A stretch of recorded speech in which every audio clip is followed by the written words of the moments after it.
चलिए dear student, आज हम लोग क्लास 11th सब्जेक्ट देखेंगे बायोलॉजी। बायोलॉजी के अंतर्गत हम लोग अध्याय 5 देखेंगे कि पुष्पीय पादपों के आकार की, ठीक है, फ्लावरिंग जो प्लांट होती है उनकी मॉर्फोलॉजिकल के बारे में हम लोग अध्ययन कर रहे हैं। और आज हम लोग देख रहे हैं जड़ की आकार की, ठीक है, जड़ की आकार की मतलब रूट्स मॉर्फोलॉजिकल की बात करें तो रूट मॉर्फोलॉजिकल के बारे में मैं बताया था कि पौधे का वह भाग जो दो बीजों के अंकुरण के समय मूलांकुर से बनता है और प्रकाश के विपरीत लेकिन जल एवं भूमि की ओर वृद्धि करता रहता है, वह क्या कहलाता है? जड़। जैसे हम बात करें,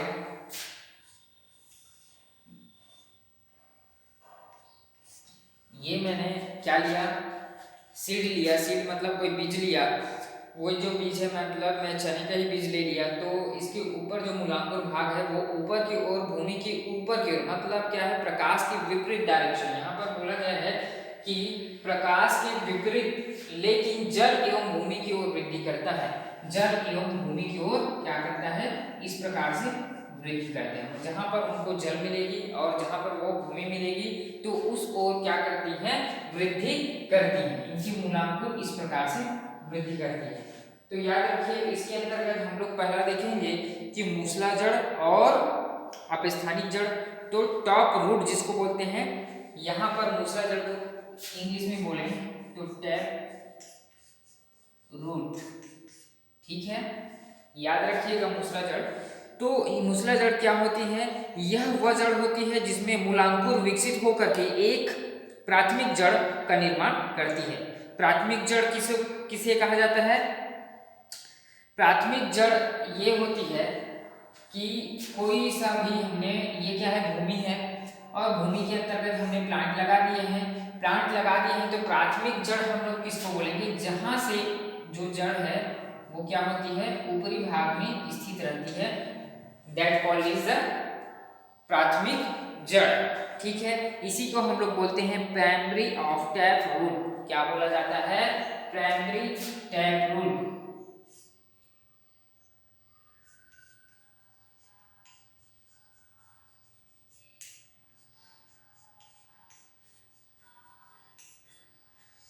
ठीक है, देख लो, मूसला जड़ क्या है? यहाँ से कोई प्लांट है, प्लांट के ऊपरी जो हिस्सा है, भूमि से जस्ट नीचे की जो भाग है वो जड़ क्या कहलाती है? प्राइमरी टैप रूट कहलाती है। और निचले हिस्सा के बारे में आगे हम लोग पढ़ेंगे। अब हम बात करते हैं इसके अंतर्गत जो है अन्य शाखाओं में मोटी होती है। अन्य शाखाएं क्या होती है? मोटी होती है और अधिक गहराई तक जाती है। यानी कि हम बात करें टैप रूट के बाद जो अन्य शाखा जो होती है उसकी क्या होती है? ये जो है भूमि के निचली सतह बहुत गहरी अंदर में चली जाती है, लेकिन जो प्राइमरी टैप रूट होती है वो ऊपर ही रहती है। इस प्रकार से ऊपर की जो जड़ें हैं वो कहलाती है। और इस प्रकार की जो जड़ होती है अंदर जो जाती है वो क्या कहलाती है? द्वितीयक द्वितीयक जड़ कहलाती है, ठीक है। अंदर गहराई तक जो जाती है वो कहलाती है आपकी सेकेंडरी रूट। क्या कहलाएगी? द्वितीयक, सेकेंडरी टैप रूट। द्वितीयक मूसला जड़ जिसको बोल सकते हैं, ठीक है। अब आगे हम लोग देखें तो द्वितीयक जड़ों से निकलने वाली शाखाएं तृतीयक जड़ यानी कि टर्सरी रूट। अब टर्सरी रूट होती क्या है इसके बारे में हम लोग देखें तो टर्सरी रूट जो होती है इसके अंतर्गत जो द्वितीयक रूट होती है उसी के अंतर्गत जो है उसी के ब्रांच से लगी हुई क्या रहती है? तृतीयक, टर्सरी रूट।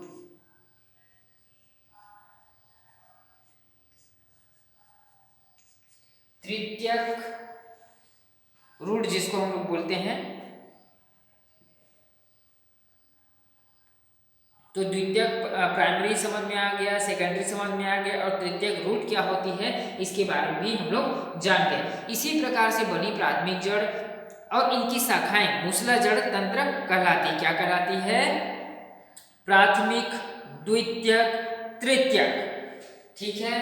प्राथमिक, द्वितीयक, तृतीयक तीनों से मिलकर के जो जड़ का निर्माण होती है वो संपूर्ण रूप से मूसला जड़ कहलाती है। एकदम क्लियर होनी चाहिए बात, एकदम इजी है। अब हम बात करेंगे मूसला जड़ के बारे में। देखे हैं ऐसे जो जड़ें होती है वो किसके अंतर्गत पाई जाती है, द्विबीजपत्री पादपों में पाई जाती है, द्विबीजपत्री पादपों में पाई जाती है। कौन सी जड़, मूसला जड़। अब द्विबीजपत्री मतलब जिसको हम लोग दो भागों में अलग डिवाइड कर सकते हैं। जैसे फॉर एग्जांपल ले लें चने के बीज के एक पोर्शन और दूसरी पोर्शन, माने दोनों पोर्शन को हम लोग क्या कर सकते हैं, अलग कर सकते हैं। तो वो क्या कहलाती है, उसमें क्या पाई जाती है, मूसला जड़ पाई जाती है। और भूमि की गहराई तक वृद्धि करती है और बहुत ज़्यादा मजबूती से खड़े होते हैं। तो आप देखेंगे जो चने के आप पेड़ को देखेंगे, जो चने के जो प्लांट्स होती है उनको उखाड़ करके देखिएगा। जैसे उखाड़ करके देखेंगे तो कुछ इस टाइप की संरचना उनकी जड़ की मिलेगी। किसकी, चने की। वो क्या होती है, एक जो उनकी जो रूट होती है वो एकदम नीचे जाए रहेगी और उसके बाद यहाँ पर आप लोग को देखोगे कि उखाड़ करके सबसे ऊपर में वो जो भाग रहेगी वो प्राइमरी कहलाएगी और उसकी जस्ट नीचे सेकेंडरी और टर्सरी जो है सेकेंडरी से लगे हुए भाग जो कहलाती है टर्सरी, और संपूर्ण जो भाग है वो मूसला जड़ कहलाती है और ये द्विबीजपत्री अंतर्गत पाए जाते हैं। यहाँ तक क्लियर। अब हम लोग बात करें अपस्थानिक जड़। दूसरा अपस्थानिक जड़, मूसला जड़ सभी को क्लियर हो गया, द्विबीजपत्री में पाया जाता है, द्विबीजपत्री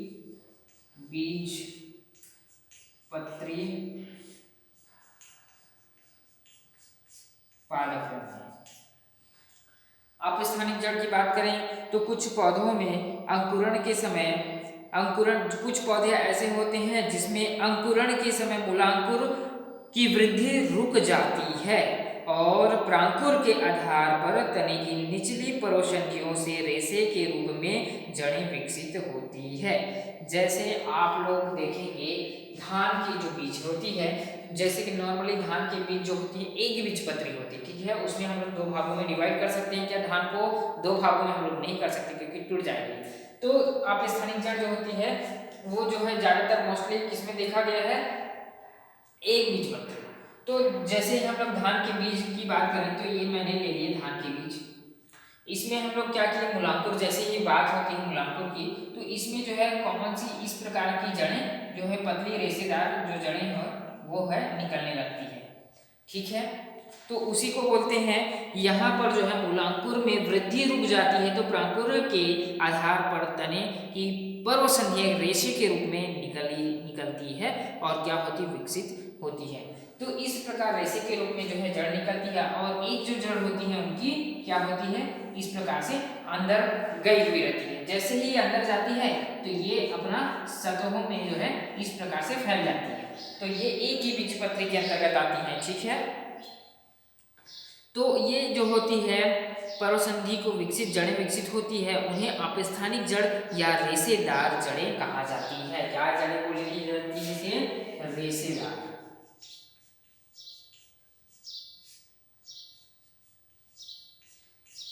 रेशेदार जड़ें कहा जाता है। और इसको किस में देखा गया है, उदाहरण में देख सकते हैं यहाँ पे, धान में,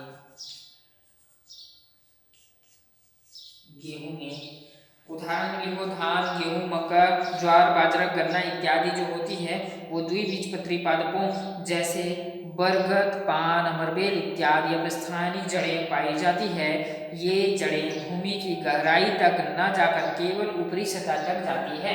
मूसला जड़ जो है गहराई तक जाती है और ये जो है अपस्थानिक जड़ भूमि की ऊपरी सतह पर रहती है। आप लोग जो है मूसला और अपस्थानिक जड़ों के बारे में अंतर आ जाए तो अंतर, चलो यहाँ पर देख सकते हैं मूसला जड़ और अपस्थानिक जड़ दोनों में डिफरेंस समझ में आ रही है। 5 दोनों में 4 डिफरेंस है, देख सकते हैं।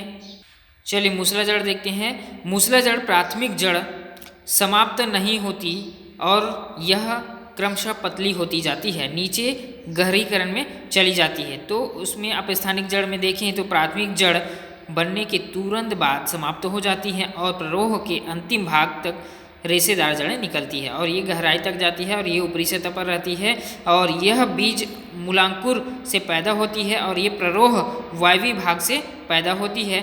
उदाहरण में देखिए मूसला जड़ जो है मटर, चना, अरहर इत्यादि में देखने को मिलता है और अपस्थानिक जड़ गेहूँ, जौ, मक्का धान, मक्का इत्यादि में देखने को मिलता है। चलो आगे देखते हैं जड़ के लक्षण।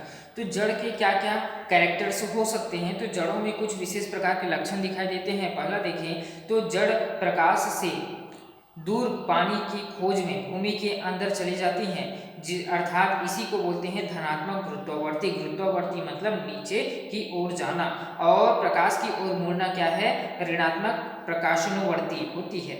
दूसरा देखें प्रकाश के मुख्य अक्ष अवरोही भाग जो होती है मूल जड़ कहलाता है। जड़ें प्रायः हरी नहीं होती, परंतु कुछ जड़ें बहुत समय तक प्रकाश में रहने के कारण हरी हो जाती है। एग्जाम्पल में लिख सकते हैं टोनी स्पोरा। तीसरा लक्षण देखें, यहाँ पर रूट कैप लिखा हूँ, वहाँ पर आप सभी लोग लिख सकते हैं कि जड़ के सिर की रक्षा करने हेतु उसमें क्या रहती है, सिरे पर टोपी नुमा संरचना होती है। आप जड़ को कभी भी देखोगे तो इस प्रकार की जो जड़ें होती हैं उसके जो एंडिंग भाग रहती है उसमें क्या रहती है, इस प्रकार से टोपी नुमा संरचना रहती है, ताकि उनको गहराई की ओर जाने में मदद करती है। और जड़ों में जो है कलिकाएं यानी कि बर्ड्स उत्पन्न नहीं होती। बर्ड्स उत्पन्न होती का कलिका बनती क्या, नहीं बनती है। जड़ों में पार्श्व मूलों का उत्पादन अंतर्जात प्रकार का होता है और जड़ों में पर्वसंधियां उपस्थित नहीं होती है। तो इस प्रकार उनमें लक्षण देखा गया है। जड़ के बाह्यतम संरचना की हम बात करें तो उसमें मूल टोक दिखाई देती है, वर्धी क्षेत्र दिखाई देती है, लंबाई में पड़ने वाला क्षेत्र, मूल रोम प्रदेश, स्थायी प्रदेश।